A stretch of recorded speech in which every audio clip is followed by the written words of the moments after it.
Hello, everybody, and welcome back to Episode 2 of Split Decision here on YouTube. Here is Vin. I am Logan, a.k.a. Log, and we're going to have a fun little debate back and forth today. A lot's been going on. New York sports are hot. New York sports baby. is up right now. New York. We are up. New It York. is looking very good. Yes. We are. It is.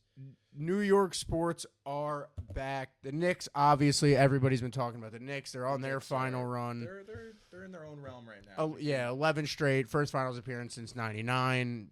A historic run that they've been on. Yankees currently second in the AL. Probably still betting favorites to win the AL. If the Rays keep playing like the Rays, They were as of 2 days ago. I looked 2 days ago. I haven't looked in 2 days, but as of 2 days ago, they were. St. John's back-to-back Big East championships. Big Rick Pitino's been having an insanely great recruiting class this year as well. Grabbed somebody not too long after. So they've been making moves. And then over in the football realm, even the football realm, New York is kind of up right now. The Giants got hype. The Jets got some hype.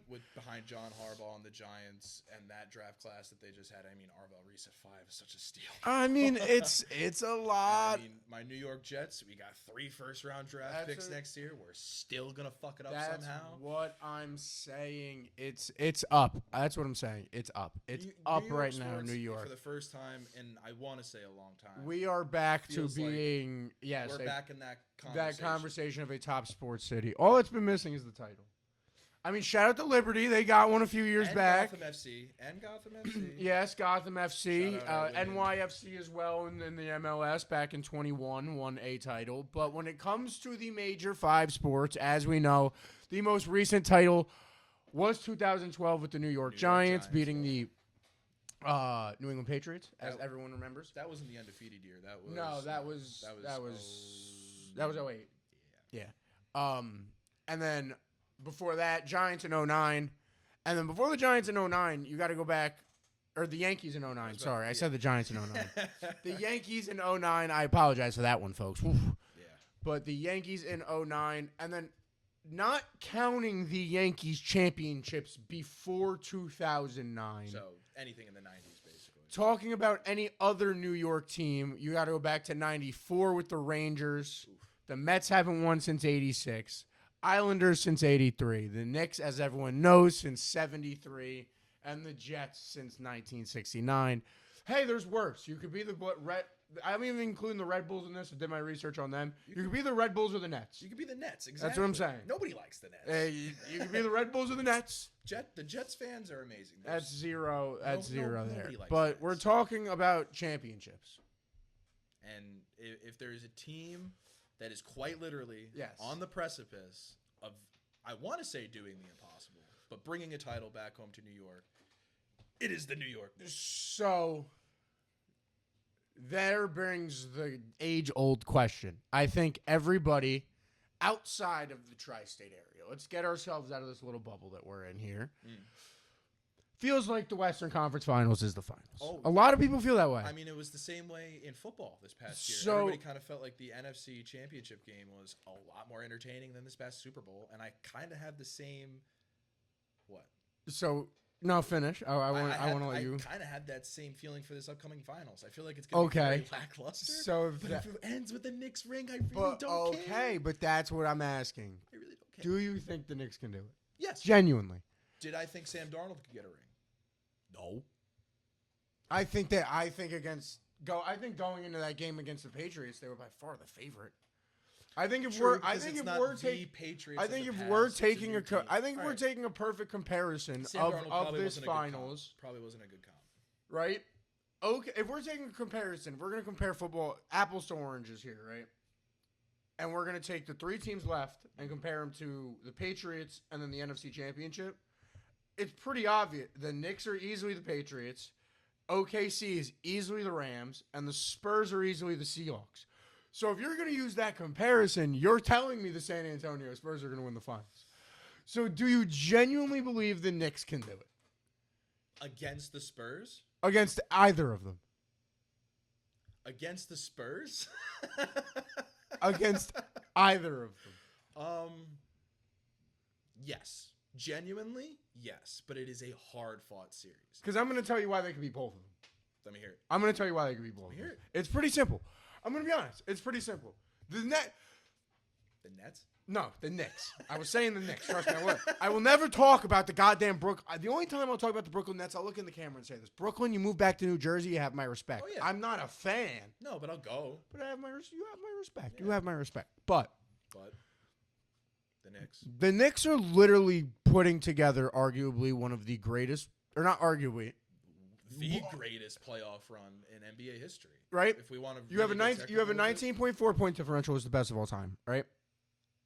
You're scoring 119 points per game compared to San Antonio at 115, OKC at 116. You're shooting 51% field goal. You are shooting 51% from the field in the playoffs right now. Goddamn. Like I said, the 19.4 point differential, right? When you look at this, right, the Knicks, when it comes to differentials, you have the point differential that I've mentioned twice now. The Knicks, they shoot just 3.9, so just about 4 less threes than their opponents in the playoffs so far this year, and shoot they shoot 9.5% better. Wow. With 4 less threes per game. The Knicks are out rebounding teams by almost 10 rebounds per game so far in the playoffs. I just can laugh. That's 9.5 rebounds. They're out rebounding teams by 9.5 rebounds per game right now. And then not only that, this is the stat that I love to hear. Shout out Greeny on First Take for pointing this out to me. The Knicks have won 11 straight playoff games. They're the names that could say that they have done that. The only other names in basketball history that could say that they have won 11 straight playoff games in history. Who are they, Logan? I'm curious. Are the teams that were led by Magic and Kareem, Yeah, Shaq and Kobe. They're pretty good, yeah. Tim Duncan and Robinson. Pretty good, yeah. I would say. I don't know. And Katie and Steph. Just those couple names. That small group of people is the only group of people that are in the same boat of the New York Knicks of the 2026 postseason, which is the boat of people that could say that they won at least 11 straight playoff games. And only one of those teams, if I'm not mistaken, didn't win a ring. Was it not the Steph and Katie? Was that not? No, the year that they won 15 straight was the year after.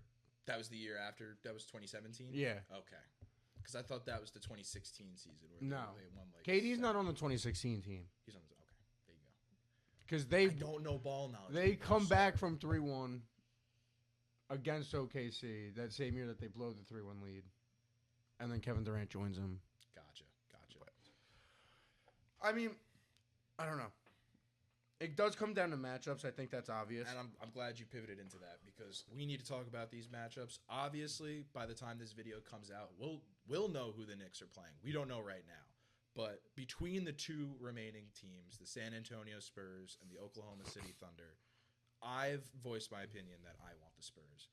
If we wind up getting the Thunder, if the Thunder, if they show who they are, that they are defending NBA champions, that Shai Gilgeous-Alexander is the defending back-to-back league MVP, we're going to see them hopefully put up a dominant performance where they...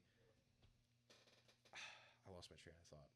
You moved the mic and I completely lost my train of thought. It happens. People need to hear you. People need to hear the voice that is speaking. You're right. But back to what I was saying, the matchup against the Thunder. Yes. Brunson on SGA. I feel like that scrappiness between Brunson fighting for his life, I would feel, against SGA is what's not making me so happy about that matchup. I mean, you do have the ability to switch him with either OG or Mikal, and I think I'd rather see Mikal on SGA. Oh yeah, 100%. Defensively, I'd 100% rather see Mikal there. But would you want Jalen Brunson on Jalen Williams? Because I would have Mikal on J-Dub. I don't know if J-Dub's going to play. Is it? J-Dub might put up. The way that this playoffs have been going, it's just like J-Dub keeps trying to come back, and then every time he comes back, he's hurting himself more. He came back for Game 6. Sounds like the Knicks last year. He was a dud last night in Game 6. Tried to come back, and now he's questionable for Game 7 because he tweaked it again. Like, I didn't know that. You know what I mean? Like, and that's what I think helps the Knicks when it goes coming into these series. It's like the Knicks. A lot of people say this when it comes to basketball. I feel like a lot of people say the thing of it's like, hey, it's just who's the healthiest at the end of the day. True. It's very true. And the Knicks aren't just healthy; they're like refreshed and well rested. Other than our 7-foot center who broke his pinky somehow. Mitchell Robinson does silly things. Bro, we really needed Mitch. Whether I mean, he's still questionable for Game 1. It's not like it affects him. I don't doubt he plays. It's not like he's not going to shoot anyway. Exactly. But and the only thing he was shooting is free throws, and he's missing them. I'm worried about how well he could tolerate the pain. Because it is a broken pinky. Depending on where it is on the pinky, too, it could affect how he actually catches and slams. Get him some of those football meds, bro. Get him some of that Toradol, some of them football painkillers. A little bit of horse tranquilizer. That's what I'm saying. Yeah. Just he'll be fine. No, I mean, and he has. Bro, we were watching First Take while we were getting ready for the show. You heard Stephen A. Smith. He was like, I don't want to compare him to Ronnie Lott, but maybe he should cut his finger off. Cut it off. Just get rid of it. Just if it's gonna affect you in that way, get rid of it. But I mean, the ring will fit nicely right next to the stub. I'll tell you what. If I'm gonna be the stat guy, right? Right, we can look at the 3-star players between the 3 teams left, right? You got Brunson, Shea, and Wemby, right? Those would be the 3 people leading their team to a finals currently, yes. Right? Yes. Brunson and SGA are both just sitting around 27 points per game, right? You got Brunson at 26.9, SGA at 27.1. It's a difference of 0.2 of a point. Literally, yeah. Yeah. SGA is a better facilitator. He's averaging almost an assist and a half better than Brunson. And then, obviously, Wemby blows both of them out on rebounds. Well, I mean, when you're 7'5". Now, the big thing that I need to point out is, now we had those fun stats that I talked to you about before, about SGA, who loves to flail. SGA may or may not... If they ever made like a Big Bass movie starring SGA because of how much he just flops around, I think he'd be a shoo-in for the role. That was bad. No, it was great. It was amazing. That's why you're all here. Is for jokes like that. That was rough. But all right, I get it. I like. He flops around. He likes to the amount of clips I've seen on TikTok in the past couple days of literally just compilations of him forcing the foul to the point where it's like it really is unethical hoops. It is like, why? What are we doing? And I want to hear say your stat line that you've got, because these numbers are kind of insane. Well, the first thing I'm going to point out is that he's averaging almost 3 more free throws a game than Wemby, who's 7'4" and sits in the paint all day. Just throwing that out there. 7 more? Is that what you No, said? 3. I heard 7. Okay. Victor averages 7. Okay. OKC. SGA averages just about 10. Free throw attempts per game. This is in the playoffs. This is just in the playoffs. These are playoff stats. Yeah, these are playoff stats only. And so far this season, right, on a percentage of people who have fallen on plays that are called fouls, right? There's one player above 30%. Second is James Harden at 29%. You have Brunson on there as well. You got, players who tend to draw fouls, who do exaggerate. James Harden is known for starting this unethical hoops thing. I'm a giant Knicks fan. I won't lie. There are some nights that I will sit there and watch Brunson, especially during the regular season, and I'm like, okay. To that point, there's literally Walt Clyde Frazier has called him out on it. Yeah. He's literally, Brunson flops a lot. Yeah. That is something that he has. It's something that we know. It's not to this level. No. Yeah, SGA is not only just above 30%. He fell on 50% of plays that he was fouled on. And my point is here. I know people will take that and go, well, he was fouled. He's a former MVP. Maybe they're just fouling him hard. Yeah. No, that's a fair. To fall on 50% of plays that were called a foul means that you are over-embellishing every single call, no matter what. I mean, at this point, does he need better shoes? Does he need better traction control? Like, does he need better ankle brace? Like, what? How can we keep this man from not falling? That's the other thing. That is actually a question I arise to people in the comments. People arise. I'll arise. Anyway, sorry. That's the question I bring up to viewers who may watch this, whether it be 5 people or 10 people, wherever, you know what I mean? Wide margin. Well, you think we're getting 100 people? Yeah, one day. One day. Not today, though. Yeah. But where was I going with that? Oh. Viewers, SGA, falling on the ground. How to keep him off the ground. You got to wonder the coaching-wise. Don't you wonder that, like, if he's falling this much, all it takes for him is to fall incorrectly once. He's out for a season. Yeah. Like, falls, hits his elbow wrong, chips something, done. You know what I mean? Especially if it's the shooting arm. You know, falls, you know what I mean? His body naturally tries to catch himself a little bit, knee pops, Achilles gone. He could have a Cade situation. And falls, hits his, punctures a lung. And I'm not wishing this. I hope I hope SGA stays healthy as much as possible. Yeah. He is a great basketball player. But coaching-wise, would you not look at him and go, dude, what are we doing? Can we bring it down? Like, I love that you're drawing fouls, but I think that's why can you stay on your feet? That's why it's not talked about, because it's working. It's producing points. They're winning games. It's, you know, like, I don't want to say that the coach is telling him to flop, but I mean, at the end of the day, like you're saying, a good coach is trying to protect his players. A good coach is trying to be like, hey, bro, let's try to figure this. It kind of, you know what I mean? It just scares me in the sense of, like I'm saying, like, coaching-wise, I just feel like one day it's going to go wrong. Like, one day he's going to land incorrectly. And it's a appropriate fear to have, because sports is so random that an injury can occur at any point, at any time. It could be non-contact. It could be contact. It could be, you know, anything.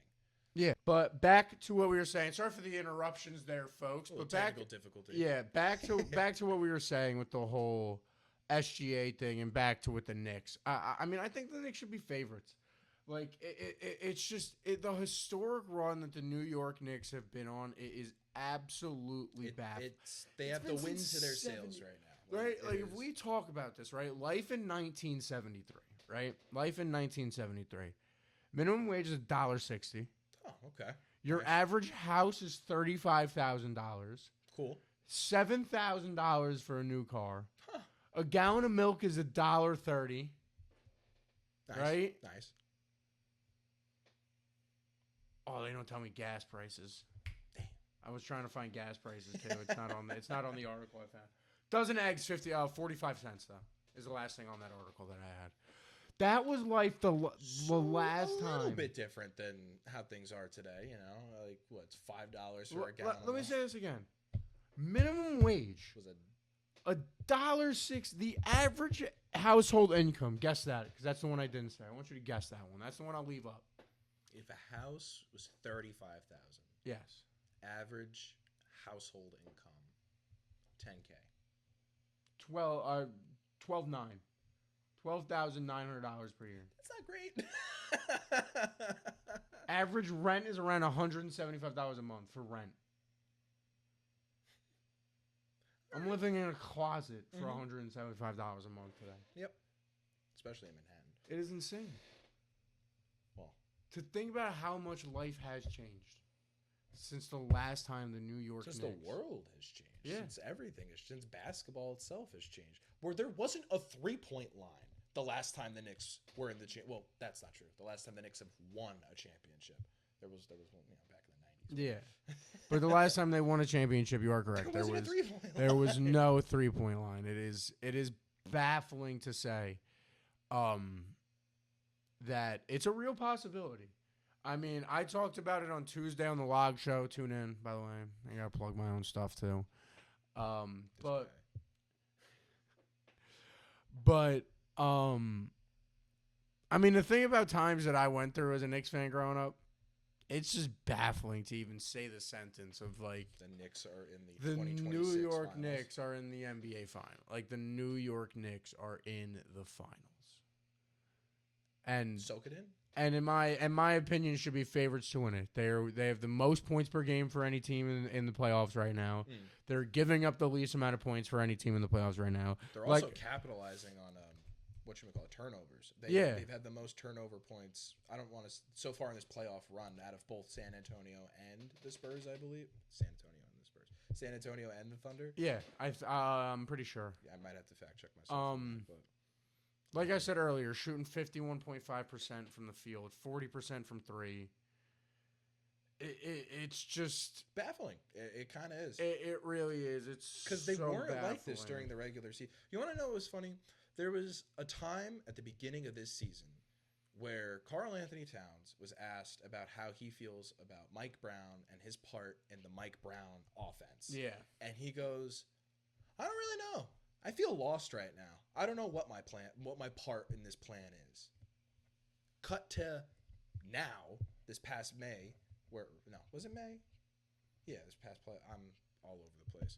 But you cut to this past May, where Karl Anthony Towns then goes to Mike Brown and says, "Hey, let's change things up a little bit." And as they start to run the offense through Karl Anthony Towns, they become an entirely different team. Not entirely relying on Jalen Brunson, but still being able to have him in the back corner that it's like, oh, this is Captain Clutch. I want you to meet him. He can pop out and score 18 points in the fourth if he has to. And that's the key to me about this Knicks team winning this championship and like having such a better chance, I feel like, than they did last year. Is like, obviously the numbers speak for themselves. I'm not going to go there. The numbers speak for themselves. But, like, even if we're going to sit here and talk about it, it's like this team just, it works and feels so much deeper and closer than last year's team. Like this team feels like they're all friends. It doesn't feel like just the three anymore. Like, it feels like everyone's close to each other, you know. You got Jalen Brunson, you know, looking at Josh Hart at the trophy presentation. Move. like, you know what I mean? And then everyone immediately hitting the Mike. Like the chemistry is better than it could have ever been. Exactly. Right? And the team is deeper. We're not looking at we're not looking at a starting lineup plus Miles McBride and Mitchell Robinson. Like, we're looking at a team that's playing, you know, 8, 9 deep, that you have an entire bench unit that comes in with Landry Shamet and Deuce and Jordan Clarkson, Ariel Hawkporty, Mohamed Diawara, Mitchell Robinson. So Tyler Kolek, just great bench players that when they need to can make an impact. Yes. Can really make an impact. And Mike Brown's system, and I love it. And I think Mike Brown did a great job also of looking at the identity of what the New York Knicks were last year and not getting egotistical as a head coach coming in and not going, I'm going to fix the identity of this team, I'm going to embrace the identity of this team and use it. If anything, he upgraded it. Like, he didn't tear it down and make it new. He took what was there and just improved it. Exactly. And he's done an incredible job. Mike Brown, like, shout out to you. If you ever see this, Mike Brown, you've been doing great. But we've been talking a lot about OKC. I want to talk about the Spurs for a little bit. Because, I mean, we're kind of like saying, all right, Knicks Thunder. Spurs are still there. The Spurs are still I'm by no means saying Knicks Thunder. Well, we've been talking a lot about the Thunder. I want to make sure that, you know, we have a little bit of parity, you know. I mean, it's just, I think when it comes to a Spurs matchup, you're looking at a team that's just as deep. You can't. No, it's Karl Anthony Towns on Wembanyama. You can't put OG on. I mean, Vin, I'm sorry to put you on blast like this, but you cannot put a 6'9" OG on an Obi on a 7'3" Victor Wembanyama. Guess what happened during the NBA Cup? You have to put Karl Anthony Towns on him. But guess what happened during the NBA Cup? You have to put Karl They had OG Anunoby on Victor Wembanyama. You have to put Karl Anthony Towns on him. Victor Wembanyama plays a lot more down low now than he did at the beginning of the season. This is fair. This is, you know what I mean? This is a different Victor Wembanyama than the Victor Wembanyama that we played in the NBA Cup. That the New York Knicks played in that NBA Cup. Hmm. He's a lot more physical. He's a lot smarter. Yeah, true. Plus, with Cat on Wemby, it forces Wemby out of the paint a little bit. Because, Cat needs to be shooting lights out. That 3+3s needs to hit every night. But if Cat can draw Wemby away from the rim, Wemby on Cat scares me too, though. Like, we need that production down low out of Karl Anthony Towns. It's an interesting matchup because the Spurs have so much size. You know what I mean? And we don't. Like, as much as it feels like we do, we don't. No. It's Cat is the only one above 6'9" in the starting line. Yeah, because I was about to say. Or McHale might be 6'10". I thought he was 6'9". I think OG and McHale, I think, are the same height, and Josh is, I think, maybe 6'4". He's not that tall. He's not that much taller. No, Josh is like 6'6".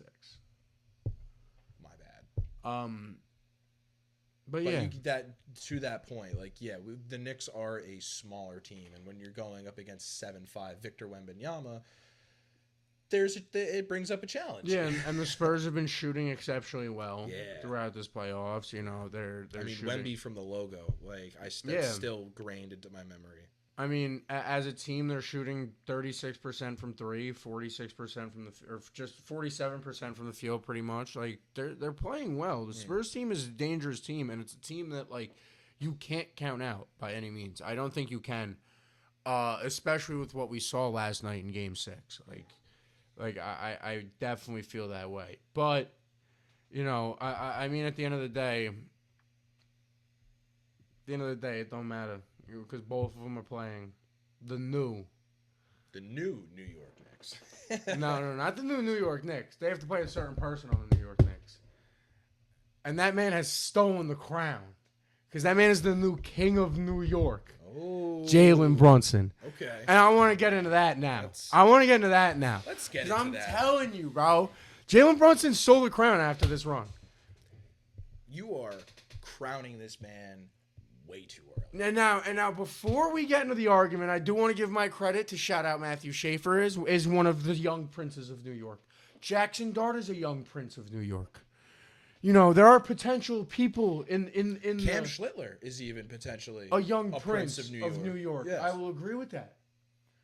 But there's a man who has taken the throne, and that is Captain Clutch. Well, there's a man whose throne he's defending. The defending king of New York and still reigning king of New York is one Aaron Judge. I mean, let's look at the numbers real quick. Let's play this game. Aaron Judge in 65 games in the postseason. Yes. He has scored 42 runs with 41 RBIs.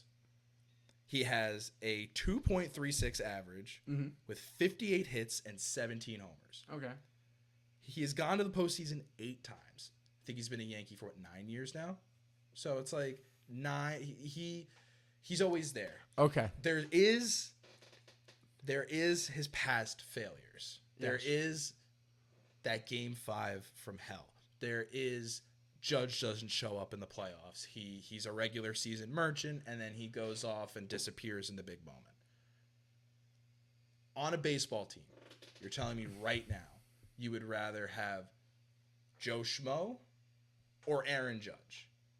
I would want Aaron Judge. Well, Aaron Judge is the second best player in baseball, but here's going into the postseason though. Like, have a stacked team, and you can add one more piece to make you that much. Now, here's why I feel like Jalen Brunson can take that title of King of New York, while Aaron Judge could still be the second best player in baseball, while Jalen Brunson is not the second best player in basketball, right? Yes. Let's start here, right? Yes. Brunson is the key piece right now of a New York Knicks franchise, a losing franchise, a franchise that was so in the dirt that there is a joke in a Disney movie about the goddamn franchise. And the Knicks lose another one. Right? And he turned that franchise around and got them to their first finals appearance since 1999.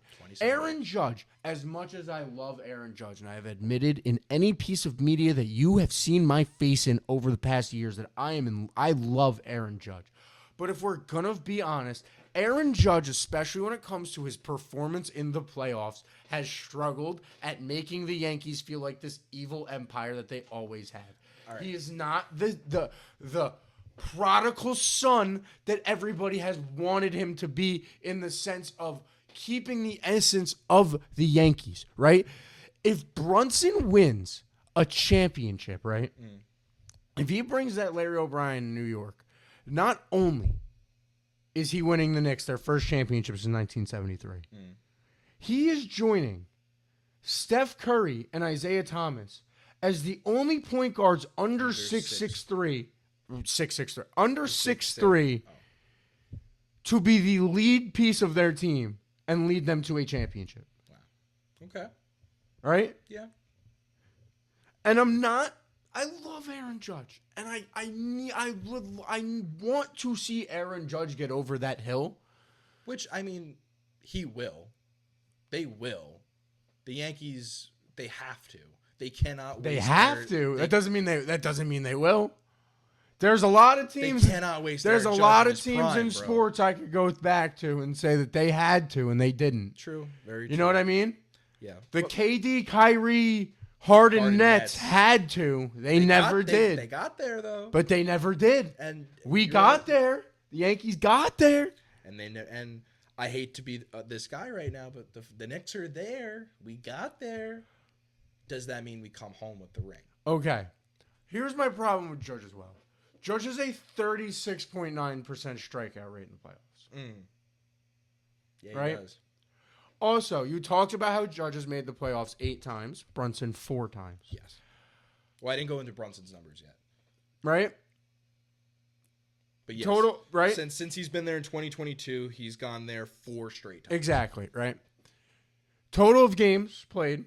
We were talking about it before. Brunson has 56 total games played in the playoffs as a Knick. As a Knick. He has 56. And Aaron Judge has 65. Jalen Brunson has 31 playoff wins. Aaron Judge has 32. You know, that's a number right there. Someone's winning games. Brunson in his 4 years is winning games. But in this aspect, it is so much. I don't want to say the words easier because I don't think it's easier. But in comparing your contributions on a baseball team versus your contributions on a basketball team, you're able to make a lot bigger of an impact on a basketball court because you physically have the ball in your hand and the ability to score with said ball almost every time you have it in your hand. I can go back time and time again, though, right? If we're going to talk about control of a game, where the game was at the swing of a bat for Aaron Judge. I'll go back to even a non-Yankee game. The USBC championship this past season. Or WBC. USBC. I don't even know what I'm talking about. What even is the USBC? I don't know. That sounds cool, though. United States Baseball something? Whatever. Anyway. The WBC. Yes. I apologize. The WBC. That championship game. Another big moment. There's another big moment. Another moment where he couldn't come up clutch. Not only does he not come up clutch, he strikes out. Yep. But to what you were saying earlier, they are, I feel like, held to an unfair standard because of both of the franchises they belong to. The Yankees being this storied franchise of 27 World Series rings, haven't been to the World Series, well, at least since 2024. But last win was in 2009. So the pressure is totally on because of the diehard fans of, like, we need to get back to our win everything status, becoming that evil empire. But, I mean, this new era of Yankee players doesn't know that evil empire. But can you not... Just like how this new era of Knicks basketball is entirely new to what they've been playing 5-10 years ago. But at the end of the day, right, to me, the accomplishment of making the finals with the New York Knicks is 10 times more impressive than the accomplishment of making the World Series with the New York Yankees. But that goes to their histories, that the Knicks haven't been there in 27 years. They've been garbage the past 15 years, 20 years, basically. And it's not like Judge hasn't had the supporting cast. Yeah, you're not wrong. Like, he's had it. Yeah, they've struggled with injuries up and down, but, like, and again, my big thing is we go back to those moments, right? Those moments. The World Baseball Classic at bat, right? Game 5, right? Brunson doesn't have it. There's not one playoff game that I could look at and go, oh, Brunson took a bad shot at the end of that game and we lost because of that. Game 2 of the Hawks series. It wasn't a bad shot. He couldn't get it off in time. No, it was a bad inbound. You didn't get a shot off a period. That's not his fault. I don't know, bro. I feel like you don't get the inbound. Instances it's not his fault. Like, not in the playoffs. Oh, but all right. Tell me a moment that compares to Game 5 of the World Series. No, you're not. Because there's not a moment that compares to making a mistake as big as a routine fly ball in center field with a man on second in Game 5 of the World Series. I'll give you this. If Jalen Brunson can bring a Larry O'Brien to the New York Knicks and there's a parade down the Canyon of Heroes, he is the new king of New York. But for now, even with this Knicks playoff run, the king is still Aaron Judge. No. With how dominant the Yankees are, not even in New York, but around the world. That's not because of Aaron Judge, though. He's the face of the New York Yankees. The New York Yankees are popular without Aaron Judge. 110%. Just because of the name, just because of the logo. They're the Yankees. They're popular because of Ruth and Jeter and Mantle and Garrick and Yogi Berra. That's why they're not that because of Aaron Judge. The Knicks are the Knicks right now because of Jalen Brunson. Because of Jalen Brunson. Yes. I can't see it. I just can't. You have watch parties shutting down the city because of what this man has done for this team. Let me pose this hypothetical for you. The Yankees win the World Series. Are we seeing, I don't want to say riots in the streets, but are we seeing fans celebrating the same way we've been seeing Knicks fans celebrate? No. The only reason I say no is because the Knicks is everyone. Yankees aren't every fan in New York. True. You know what I mean? It's the only sport. The Giants aren't every fan in New York. The Rangers aren't every fan in New York. Hate to break it to you, the Nets. The Knicks run New York. Are every New York. Let's be real here. Yeah. So it's just a different type of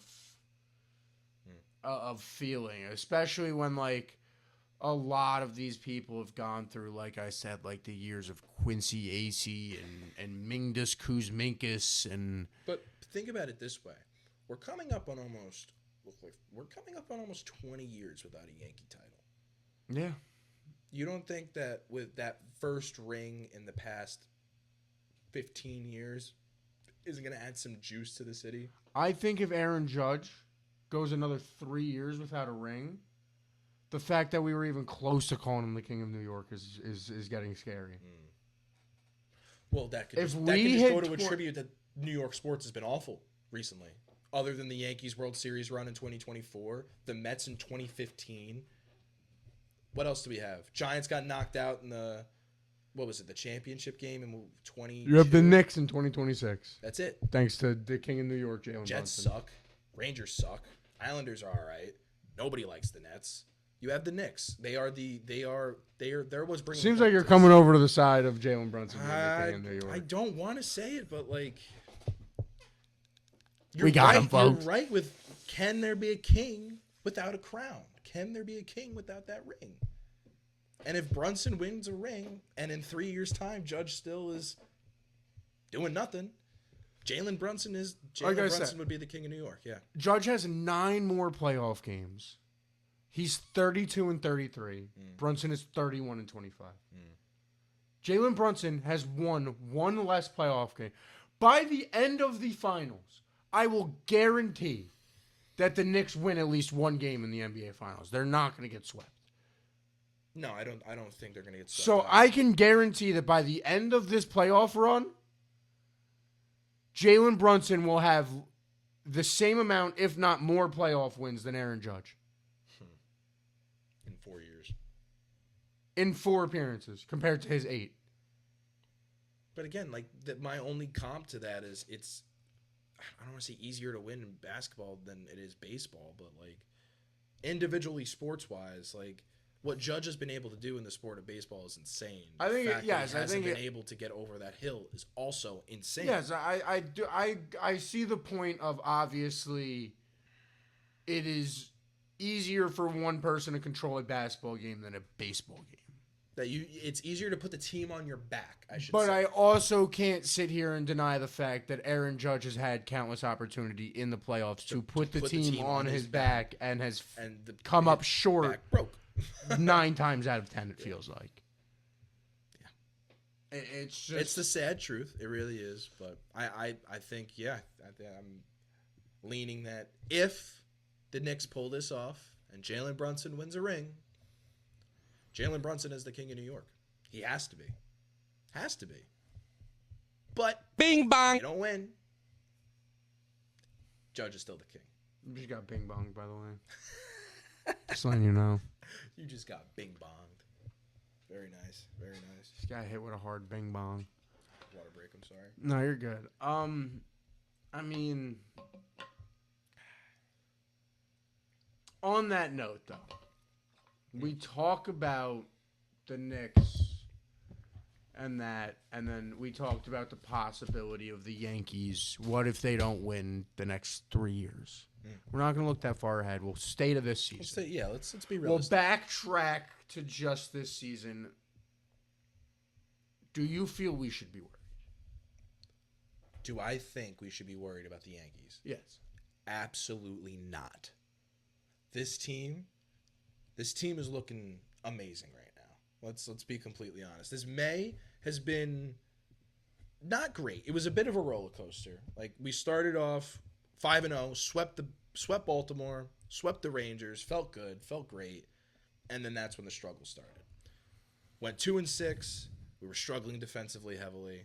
Then we dropped that series to the Mets in the Subway Series on top of losing 2 to the Blue Jays.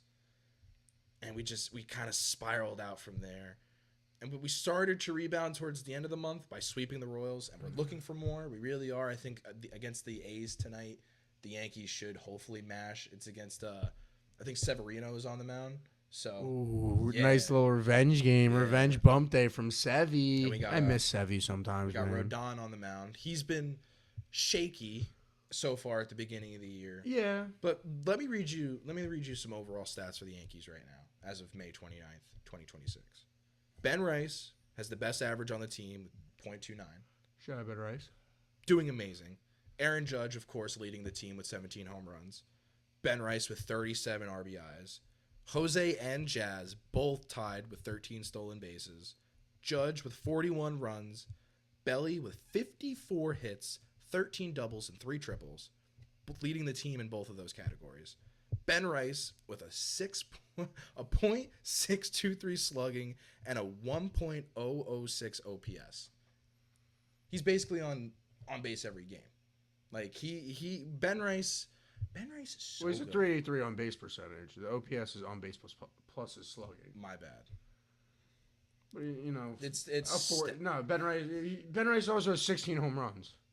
Don't forget about it. Like he's brought right up behind Judge. Aaron Yeah, Judge. you brought up Judge because he's the leader. Like Ben Rice is 16 himself, and Judge with, which is absolutely insane. I mean, you bring up Rodon. I mean, he hasn't been terrible. He's been shaky. He wasn't the Rodon we saw last year, but That's the what I Rodon mean. we saw last year was also a bit of an outlier. He had the like Rodon had a really good year last year. And I mean, I know he's coming back off of injury. He didn't start the season with us, so it's like he's just getting into the groove of things now, while guys have had at least 2 months to get their bats hot. So I don't expect him to be lights out immediately at the gate. I mean, his first day back, I think he got smacked around. Was kind of rough. He pitched for four innings, 3 earned runs, 5 walks. Yeah. The day against the Mets was short, but like not terrible. You got 6 strikeouts in 3 innings, but you give up 2 runs. Mm. And then you get 5 innings against Toronto, 7 strikeout. You know what I mean? Like, I feel like with Rodon, you look at this, like, I kind of does this a lot, especially coming back from the injury. Like, I think it was kind of just a slow progression where we saw they were played it a little bit safer with Cole, and I feel like they rushed Rodon back a little bit more. Well, with Cole, you had to play it No, and I agree with what they did, but what I'm saying in that sense is those first 2 starts you saw out of Rodon were similar to what you were getting out of Cole in his last 2 rehab starts in Scranton. You know what I'm saying? Yes. So that's why you saw him struggle a little bit. I feel like the velo was a little bit. I mean, actually, the velo's gone up since last year. That's good. I want to say the fastball is hovering around 90, like 97 this year, 98, and last couple years it usually would sit around 96. So like. I'm excited to see him on the mound tonight. I'm excited to see what he could do for the rest of the season. Obviously, like you said, like an 0-2 with a 4.105 ERA to start the season isn't what anybody loves to see, but what's his ERA? 4.15. Speaking of ERA, Schlittler with the lowest on the team with 1.50. Like, come on. I'm pretty sure he leads the league. He's second. I just looked. Or I looked a while ago.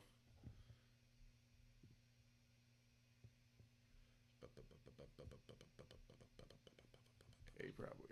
I don't know. No, of course, now my phone's going to be as slow. Christopher Sanchez. Shout out Chris Sanchez. Chris Sanchez with a 1.47. He's still right there. Let's see. Stats around the league. 81 strikeouts for Schlittler as well. The 0.85 whip is insane too. Yeah. The 0.85 the 0.85 whip is insane. I mean, we talk about this team.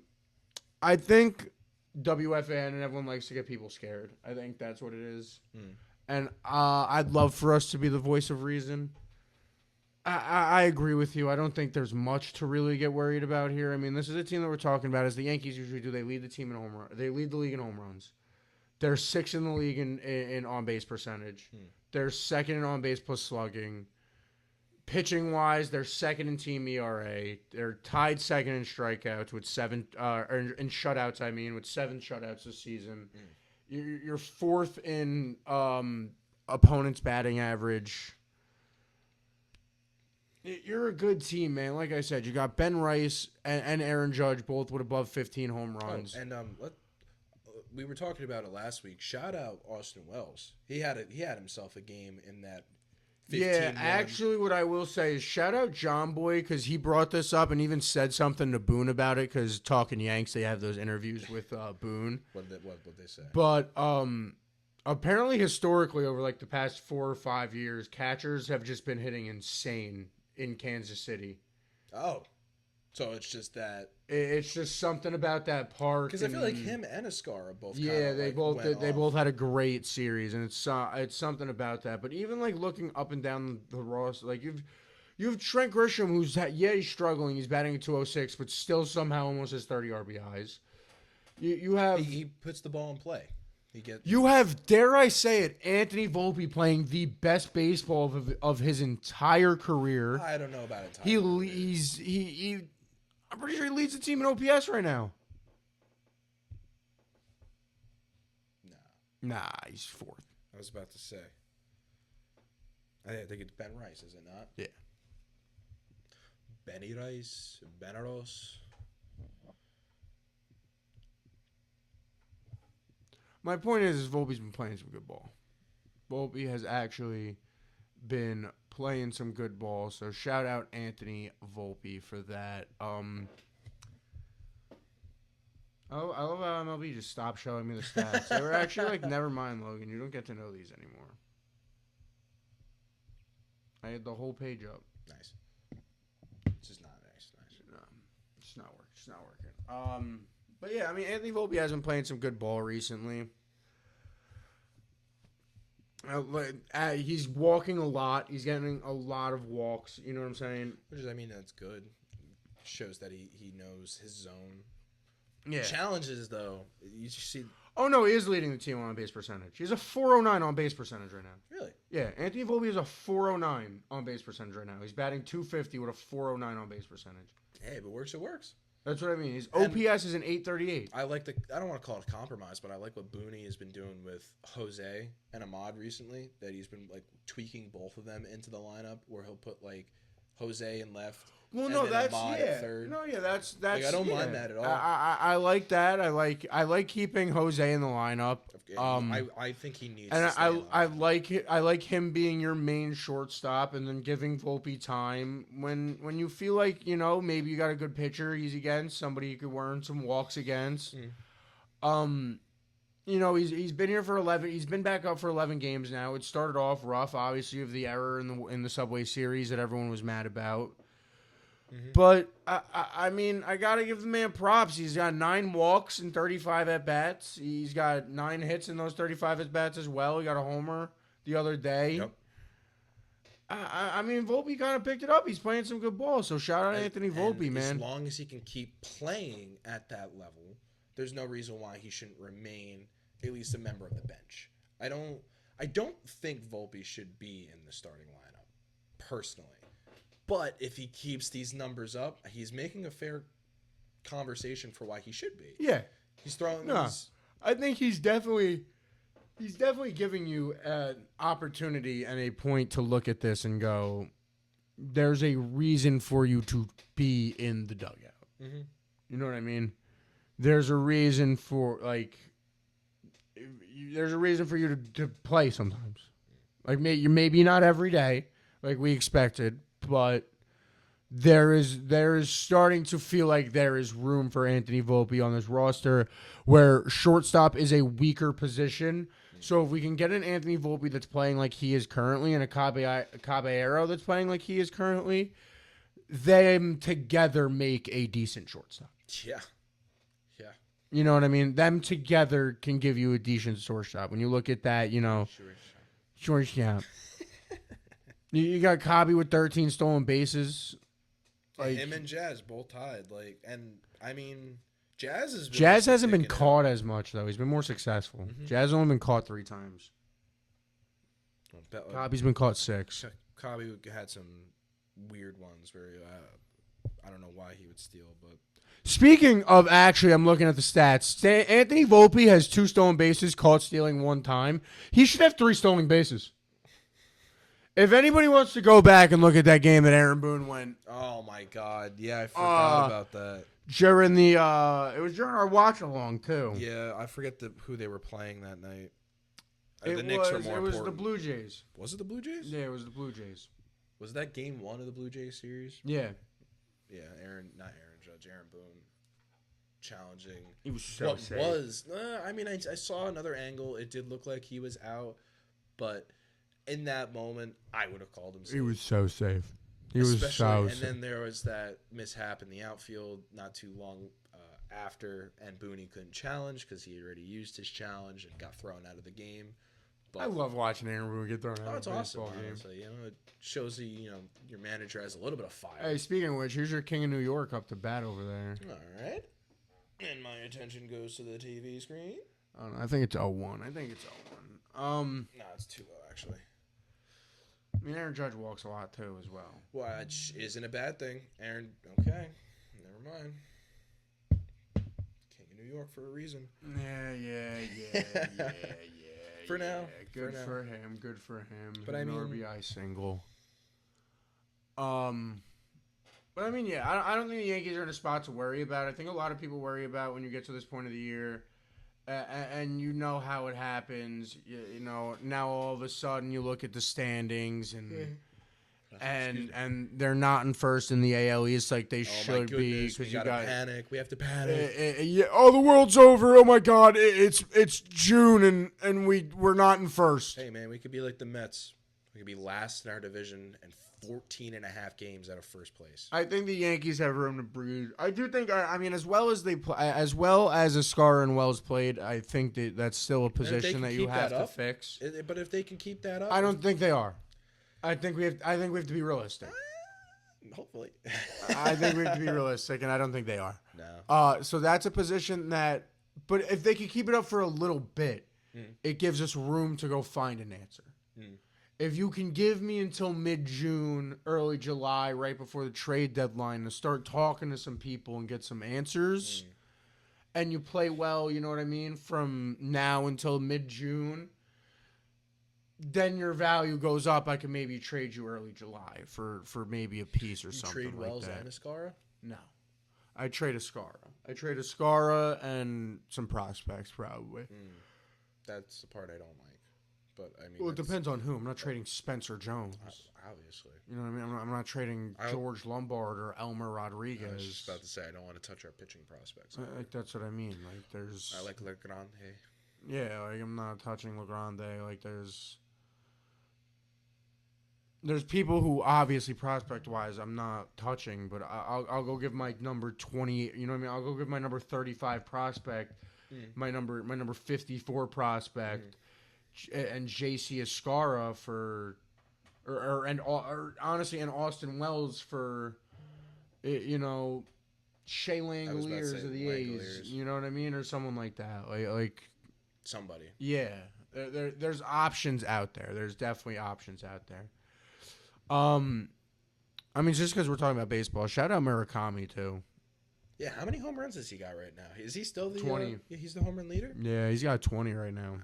Murakami's going crazy, bro. Is he the home run leader or is it Schwarber? Schwarber might have 21. That's what I feel like. Let's see. Correct myself. As of 9:49 on Friday, May 29th, the home run leader is Kyle Schwarber with 21. And then Jordan and Murakami both have 20. Byron Buxton and Judge both have 17. Wow, Byron Buxton. And then Ben Rice at 16 is number 6, and we'll stop it there. Who do you think is going to hit more home runs this year, Judge or Ben Rice? Judge. I think Rice will probably slow down at some point. I mean, does he have to, though? I mean, Judge went the longest streak of his career without a home run and still has 17 this year. Yeah, what was it, 10 games or something like that? I think it was 12. It was 12 games. It was recently. It was, like I said, May was a weird month for the Yankees. Yeah, definitely. But, I mean, I think they're in a safe spot. Yeah. This is where, you get the people saying the June swoon. I think they're in a good spot. No, the Yankees... I think we figured out we stumbled earlier than usual this year, and I think that'll help us in the long It's not the June swoon that scares me as much as it's the I couldn't think of a creative name for it, but it's always August. It's always August for the Yankees. It's always mid-July into August for the Yankees. Every goddamn year. And it's going to be the same thing. Oh. Who knows? Things might be different. Wait, what happened? We looked away after Judge got a... Did Ben Rice hit a 3-run home run? It's 4-0. Paulie just go yard? I think Paul Goldschmidt just went yard. Shout out Paul Goldschmidt. Oh, shout out Paulie. Paulie Goldschmidt, homers to left field. Cody scored and Judge scored. Hey, shout out Paul Goldschmidt. Shout out. Yeah, I think that's all we got today, though, right? On that note, I think we're going to go tune into the Yanks. Hopefully, see a nice little Yankee dub. Hopefully, when you guys hear this posted tomorrow at some point, we're well aware that the Yankees have won this game and they don't blow this 4-0 lead in the first inning.